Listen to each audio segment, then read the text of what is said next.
올해 1분기에 전기차는 얼마나 많이 팔렸을까요? SN 리서치에 따르면 고작 3개월 만에 전 세계에 무려 197만 2천 대가 팔렸다고 합니다. 작년 같은 기간보다 76%나 늘어난 거죠. 주요 국가들 숫자도 볼까요? 성장세가 가파른 곳부터 보면 중국은 올해 1분기 동안 11만 5천 대가 팔렸습니다. 백분율로 따지면 작년 대비 143%나 증가한 겁니다. 미국은 63%, 유럽도 19%로 계속 성장세입니다. 제가 전기차 얘기를 할 때마다 현대차그룹을 소환하죠. 기술력과 상품성을 인정받고 있기 때문이라고 말씀드리는데 이게 판매량으로도 이어졌을까요? 올해 1분기 미국 전기차 판매량을 보면요, 테슬라가 11만 3,900대 수준으로 압도적인 1위를 기록했습니다. 테슬라를 제외하고 내연기관 차량 전기차를 모두 만드는 브랜드 중에서는 현대차그룹이 1위, 테슬라를 포함하면 2위입니다. 그 뒤로 포드, 닛산, 폭스바겐 그룹이 순위를 차지했고 GM은 폴스타랑 리비안 다음이었습니다. 이건 의미 있는 판매량이라고 말씀드렸습니다. 북미에서 미국 브랜드를 이긴 건 정말 대단한 일이거든요. 쉽게 말해서 한국에서 현대차를 이긴 거랑 똑같은 겁니다. 자국에서 자국 브랜드가 잘 팔리는 건 당연한 현상이니까요. 모델별 판매량은 어땠을까요? 북미 1분기 판매량을 보면 1위부터 3위는 테슬라가 삭스리했습니다. 4위는 포드 머스탱 마하2, 5위는 아이오닉 5,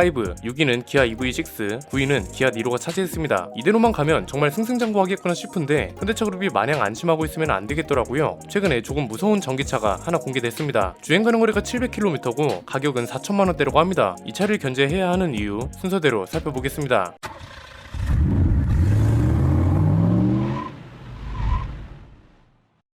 아이오닉6가 이렇게 나오면 어떨까 싶은 디자인이죠. 앞은 EV6랑 포르쉐가 보이고 뒤는 그랜저랑 벤츠 EQ 브랜드가 보이는 것 같습니다. 시내를 보면 요즘 나오는 BMW랑 테슬라가 보이는 것 같습니다. 이건 최근에 비아디가 공개한 신형 전기차입니다. 이름은 실인데요. 저도 중국을 별로 좋아하지는 않지만 전기차 쪽은 중국은 무조건 안 돼, 이런 시각으로 보지 않습니다. 지금부터 그 이유를 설명해 보겠습니다. 일단 비아디 시리 스펙을 볼까요? 크게 재현을 보면 테슬라 모델 3랑 BMW가 중국 전용 모델로 공개한 i3 사이에 위치합니다. 디자인은 사실 중국 브랜드가 아니라고 생각하고 보면 괜찮은 것 같습니다. 아이오닉6가 이거보다 예쁘게 나와주면 좋겠다는 생각도 드는 것 같은데 레이아웃부터 최신 트렌드를 잘 따라가고 있는 느낌입니다. 세단이긴 하지만 고전적인 3박스 형태가 아니죠. 포도와 쿠페 디자인인데 이건 요즘 벤츠 EQ 브랜드가 전기차로 밀고 가는 형태이기도 합니다. 내연기관 차에서는 흔했지만 전기차는 아직 이런 형태가 많지 않거든요. 상위 트림에는 듀얼 모터가 적용됩니다. 앞에 214마력, 뒤에 308마력짜리 모터가 장착되는데요. 시스템 총 출력은 500마력 이상, 제로백은 3.8초라고 합니다. 주목할 만한 건 주행거리랑 가격입니다. 최대 주행거리는 435마일, 킬로미터로換算하면 700km 정도 되고요. 가격도 저렴합니다. 22만 위안에서 28만 위안, 우리 돈으로 약 4,200만 원에서 5,330만 원 사이입니다. 700km를 가는 전기차 가격이 4천만 원 초반대부터 시작한다는 게 정말 센세이션하지 않나요? 이제는 전기차 보급률을 늘리는 걸 지나서 모델 3처럼 전기차 평균 가격을 한 번 더 낮춰줄 차가 필요하다고 말씀드렸잖아요. 물론 순수 중국 브랜드가 이 역할을 하긴 힘듭니다. 일단 지금으로서는 테슬라, 현대차그룹, 폭스바겐, GM, 포드 이렇게 글로벌 브랜드라고 불리는 곳들이 이런 차를 내줘야 영향이 있을 겁니다. 얘네는 말 그대로 전 세계에 판매되고 있는 브랜드고 중국은 아직 내수시장 위주니까 전 세계에 영향을 주긴 힘들죠. 그런데 관점을 약간만 바꿔보면, 그리고 방법이 여러 가지라는 걸 생각해보면 중국 브랜드가 중국에서만 놀 것 같지는 않더라고요. 이건 다른 브랜드가 견제하고 긴장해야 할 부분들입니다. 크게 세 가지인데요. 첫 번째는 배터리 회사 점유율입니다. 올해 1월부터 4월까지 잡힌 배터리 회사 점유율 통계입니다. 1위는 CATL로 35%를 차지했습니다. 2위는 LG 엔솔이 15.9%를 차지했고 3위는 비아디, 4위는 파나소닉, 5위는 SK온이었습니다. 10위권 내에 한국 브랜드가 3곳이고 중국 브랜드는 6개나 되죠. 우리가 이런 자료를 볼 때는 항상 중국 내수시장을 제외하고 봤습니다. 왜냐면 중국 내수시장이 워낙 깡패고 자국에서 자국 제품이 안 팔리는 건 오히려 이상한 현상이기도 해서 중국 시장을 항상 제외하고 본 거죠. 그래서 중국 시장을 제외한 자료도 가져와 봤는데요. 중국을 제외하면 LG 엔솔이 1위가 됩니다. 파나소닉이 2위고요. 3위는 CATL인데 중국 시장을 제외했는데도 3위인 걸 보면 마냥 안심할 수 없는 상황이라는 걸 알 수 있죠. 중국을 제외해도 10위권 내에 중국 브랜드가 3곳이나 있거든요. 저는 그래서 이런 생각이 들었습니다. 중국 배터리 회사들이 중국 내수 시장에만 의존한다면 괜찮습니다. 그런데 얘네가 갑자기 방향을 틀어서 글로벌 시장을 공략해버리면 그때부터는 얘기가 달라지지 않을까, 이런 거죠. 왜냐면 전기차 배터리는 협력사에 의존할 수밖에 없습니다.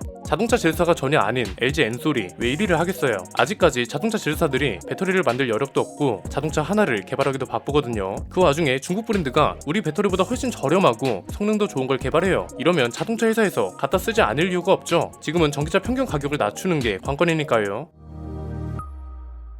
두 번째는 배터리 원자재 중국 의존도가 미친 수준이라는 겁니다. 이건 방금 전에 봤던 배터리 점유율하고 연결되는 얘기입니다. 배터리 주요 원자재로 수산화 리튬, 산화 코발트, 황산 망간 이렇게 세 가지가 있거든요. 그래프를 보면 모든 원재료의 중국 의존도가 계속 상승하고 있을 뿐 아니라 점유율도 어떤가요? 황산 망간은 93.5%에 달하고 산화 코발트는 84.4%, 수산화 리튬도 81.1%에 달합니다. 이게 문제가 되는 이유는 뭘까요? 간단하죠. 중국 내에서 문제가 생기거나 중국이 정치적 이유로 엇나가면 모든 브랜드가 피해를 본다는 겁니다. 최근에 우리나라도 비슷한 일을 겪었죠. 요소수 대란인데 얘도 뭐가 문제였나요? 중국에서 석탄 대란이 생겼고 우리나라는 중국 의존도가 90%를 넘고 이게 요소 대란으로 이어지면서 요소수를 만들 수 있는 원재료 대란이 됐고 우리나라 디젤차 중에 요소수를 넣는 차들은 비상이 걸리기 시작한 거죠. 특히 화물차 대부분이 요소수를 넣으니까 이게 물류 대란에서 경제 대란으로 이어질 수 있고 구급차나 소방차 같은 일상 서비스도 마비될 수 있다는 게 문제였습니다. 이걸 배터리 원자재에 대입해보면 어떤가요? 중국에서 배터리 원자재 생산 대란이 생겨요. 아니면 미국이랑 싸워서 미국 우호 국가들은 배터리 원자재 수출을 규제하겠다. 이래버리면 거의 모든 브랜드가 심각해진다는 거죠. 이걸 한번 볼까요? 니켈 가격하고 재고를 나타낸 건데요. 2021년 12월 재고가 106,630톤이었습니다. 이게 올해 2월에 8만 톤대로 낮아지고 3월 9일 기준으로 7만 5천 톤 아래로 내려왔습니다. 그 와중에 가격은 작년 12월까지 2만 원 아래더니 올해 1월에 2만 원을 넘기고 3월에는 4만 3천 원 수준으로 수직 상승해버립니다. 이건 결국 무슨 소리다? 이 원자재가 권력이 되고 정치적 수단이 될 거라는 겁니다. 이건 너무 당연합니다. 국가라는 건 하나의 큰 기업체와 같습니다. 자신들의 이익에 반하는 행동은 절대 안 하고 어떻게든 이익을 가져오려 하거든요. 그게 권력이 있는 나라라면 더 하겠죠. 중국은 배터리 회사들도 점유율 싸움에 뛰어들었기 때문에 자국 회사를 밀어줘야 하는 명분까지 있습니다. 다른 배터리 제조사들이 새로운 원자재를 사용하는 배터리를 개발해도 그 원자재가 우리나라에 매장되어 있을 확률도 거의 없습니다. 그래서 견제를 해야 한다는 거고요. 세 번째는 자동차입니다. 중국 브랜드의 치명적인 단점은 뭔가요? 중국이라는 것 자체가 리스크죠. 자동차 브랜드라는 건 신뢰가 진짜 중요한데 짝퉁 이미지가 있는 중국 회사차를 타기는 꺼려집니다. 최소 몇 천만 원 이상을 내야 한다면 더 그렇습니다. 그런데 생각을 조금 바꿔볼까요? 중국이 중국 브랜드로 세계 시장에 진출하는 게 아니라 다른 글로벌 제조사를 통해 진출한다면 이건 어떻게 생각하세요? 그냥 쉽게 말하면 이런 겁니다. 제가 좋아하던 브랜드가 모두 중국이 묻기 시작했습니다. 벤츠, BMW, 볼보, 폭스바겐 모두 중국이 중요한 브랜드가 됐습니다. 그리고 르노코리아도 중국이랑 합작해서 전기차를 만든다고 합니다. 그 전기차를 우리나라에서 만듭니다. 우리나라에서 만드는 이유는 여러 가지가 있지만 정치적 이유까지 생각하지 않을 수 없죠. 우리나라에서 만들면 미국 진출이 유리해지기 때문이라는 것도 무시할 수 없습니다. 중국 회사의 지분이 있거나 중국에서 생산된다고 해서 그 브랜드 판매량이 안 나오나요? 그렇지 않죠. 당장 애플만 봐도 알 수 있고 중국 자본이 막대해도 벤츠는 벤츠고 볼보는 볼보거든요. 우리나라에 지리자동차 합작 전기차가 나와도 르노코리아 엠블럼을 달고 나올 겁니다. 우리가 댓글에서나 벤츠가 독일차냐 볼보가 스웨덴 중국차 사주지도 마라 이런 소리를 하지 실제 판매량에는 그게 얼마나 영향을 주겠어요. 이런 식으로 중국이 세계 시장에 진출할 수도 있는 겁니다. 다른 브랜드의 이름을 자본의 힘으로 먹는 거죠. 이렇게 되면 어떤 문제가 생기나요? 일단 생산 공장부터 중국에 둘 확률이 높아지고요. 중국산 배터리를 쓰게 될 확률도 굉장히 높아집니다. 이렇게 되면 우리 기업의 점유율이 자연스럽게 떨어지고 해외 경쟁력도 위태로워집니다. 배터리 가격이 더 저렴하면 전기차 평균 가격을 내리기도 수월해지고 전기차 시장을 주도해가는 게 중국이 될 수도 있는 겁니다. 지금은 테슬라가 압도적인 1등이라도 거의 모든 브랜드에 중국이 손을 댄다면 이걸 이기긴 굉장히 힘들 겁니다. 엄청난 돈을 지불해서 인재를 영입하고 기술을 사들이고 이걸 차에 적용시켜서 가격을 낮추면 그 와중에 엠블럼은 벤츠라면 사람들이 사지 않을 이유가 없거든요. 돈이 돈을 부른다는 말을 중국이 현실로 만들어버렸다는 겁니다. 현대차 그룹을 비롯한 전기차 제조사들이 중국을 견제해야 하는 이유도 여기에 있는 겁니다. 그런데 내연기관차는 어려우면서 전기차는 어떻게 이게 가능한 걸까요? 간단합니다. 내연기관차보다 진입 장벽이 훨씬 낮거든요. 전기차는 진짜 너도나도 만듭니다. 내연기관차는 자동차라는 개념이 없을 때부터 만들어진 거라서 기술력 차이를 무시할 수 없습니다. 그런데 전기차는 자동차라는 개념이 완전히 자리를 잡은 다음에 파생되는 개념이잖아요. 그러니까 전기차를 너도나도 만드는 거죠. 중국이 이름 모를 회사부터 시작해서 우리나라도 중소업체가 전기차를 만들어서 관공서에 납품합니다. 심지어 그렇게 늦었다던 일본차 회사들도 전기차를 미친듯이 출시하기 시작했습니다. 일본은 사실상 배터리 경쟁력만 잡으면 전기차를 만들기가 그렇게 어렵지 않다는 거죠. 전기차는 그래서 한 수, 두 수 앞을 먼저 보고 움직여야 하고 테슬라가 왜 압도적인 1위를 하고 있는지 생각해야 합니다. 기술과 혁신을 모두 잡아가야 하는 건 당연한 전제 조건입니다. 이거랑 동시에 자동차로서의 가격 경쟁력, 배터리 재활용과 배터리 원자재 문제와 같은 권력과 같은 경쟁력도 먼저 갖추는 쪽이 이기는 겁니다. 이게 점유율 싸움이 되고 이 싸움에서는 일본이 아니라 중국을 견제해야 한다는 게 중요하겠네요. 현대차그룹이 전기차만큼은 지금의 토요타처럼 됐으면 합니다. 미국뿐 아니라 동남아, 아프리카 시장까지 현대차그룹이 잠식했으면 좋겠습니다. 무섭게 치고 올라오는 회사들, 그게 국가 단위라면 치밀하게 견제해야 하고 테슬라 수준으로 기술 속도도 나와야 하니까 항상 빠르게 움직여줬으면 합니다. 오늘 내용은 여기까지입니다. 저는 김승현 안PD의 스포일러 안PD 리뷰였습니다. 감사합니다.